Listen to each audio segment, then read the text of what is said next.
जानते हो कपड़ों का सबसे महंगा ब्रांड कौन सा है? इंडियन आर्मी की वर्दी। देश के गद्दारों को ऊपर वाला भले ही माफ कर दे, लेकिन एक फौजी किसी भी कीमत पे, यहां तक कि अपनी जान की कीमत पे भी उसको कभी माफ नहीं कर सकता।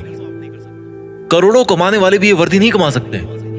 दुनिया के जो बड़े बड़े करोड़पति अरबपति बन के बैठे हैं ना, जो जिनको आप टीवी पर सिनेमा में हीरो बने हुए देखते हो, वो भी नहीं है उस वर्दी को कमाने के लायक। क्योंकि वो वर्दी भाई पैसों से नहीं मिलती, वो पैसे में नहीं बिकती। अगर पैसों में बिकती तो हर कोई पहन के घूमता और अपने आप को फौजी बोलता। उस वर्दी को अगर कमाना है ना, तो पैसा नहीं चाहिए, पैसा नहीं बनाना उसके लिए, उसके लायक बनना है। अगर उस वर्दी को कमाना है ना, तो खुद की जिंदगी, खुद की माँ की खुशी और अपने बचपन के सभी दोस्तों के साथ को कुर्बानी पे लगाना पड़ेगा। और इस कुर्बानी की हिम्मत जिसमें होती है, वही फौजी बनने के लायक होता है।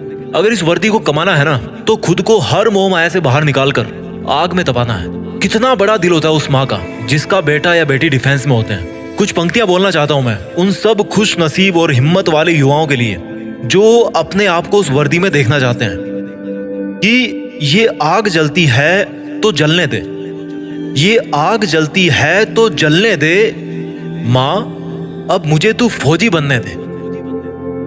जाना है उस जगह, जाना है उस जगह जहां सुना है मन के मौजी बसते हैं। जाना है उस जगह जहां सुना है मन के मौजी बसते हैं। बहुत देख लिए दुनिया, चल अब फौजी बनते हैं। बहुत जीली नाकाम जिंदगी, चल अब देश के लिए कुछ काम करते हैं। फर्जी के रिश्तों में जिंदगी बर्बाद कर डाली, चल अब जिंदगी देश के नाम करते हैं। अब फौजी बनते हैं। ये सरहदें पुकारती मुझको है, ये आतंक की बदबू ललकारती मुझको है। जब लिपट जाऊं तिरंगे में तो मुझे आबाद कहना, जब लिपट जाऊं तिरंगे में तो मुझे आबाद कहना। मेरी माँ पल्लू में छिपी हंसी तेरी बहुत प्यारी है, मेरी माँ पल्लू में छिपी तेरी हंसी बहुत प्यारी है। जब लिपट जाऊं तिरंगे में तो मुझे आबाद कहना, मेरी माँ पल्लू में छिपी हंसी तेरी बहुत प्यारी है। इसलिए मुस्कुराते हुए अपने लाल को गुड बाय कहना। ये मोबाइल के स्टेटस देख देख के थक गया हूँ, बन जाऊं मैं भी एक दिन सबका स्टेटस, खुद के इसी वादे में बंध गया हूँ। माँ के आंचल की खुशबू तो वैसे फीकी होती नहीं कभी, पर उसमें थोड़ी सी मेरी वर्दी की खुशबू भी मिला दूं ना, तो दोनों जहां यही मिल जाएंगे मुझे। और अगली दो लाइन उन लोगों के लिए बोलना चाहता हूँ जिनको लगता है कि बॉयफ्रेंड गर्लफ्रेंड के अलावा इस दुनिया में कुछ होता ही नहीं है। तो भाई कान खोल कर सुनो मेरी बात। बेवफाओं की इस दुनिया में हम कभी वफा ढूंढते थे। ये एक फौजी की तरफ से लाइंस आपके लिए कि बेवफाओं की इस दुनिया में हम कभी वफा ढूंढते थे। बड़े नासमझ थे जो रेगिस्तान में कमल ढूंढते थे। अरे बेवफा तुम्हारे लिए हम मरने का वादा करते थे ना, अरे बेवफा तुम्हारे लिए हम मरने का वादा करते थे ना। लेकिन सुन, इस वर्दी के लिए तो बार बार पैदा होकर मरने का मन करता है। और जो युवा ये बोलते हैं ना कि मेरी तो लाइफ में यार बहुत समस्या है, मैं क्या करूं समझ नहीं आ रहा, तो उनको केवल दो लाइन में मैं समझा दूंगा कि भाई कि तुम्हारा दुख ना बहुत छोटा है, बहुत छोटा है यार।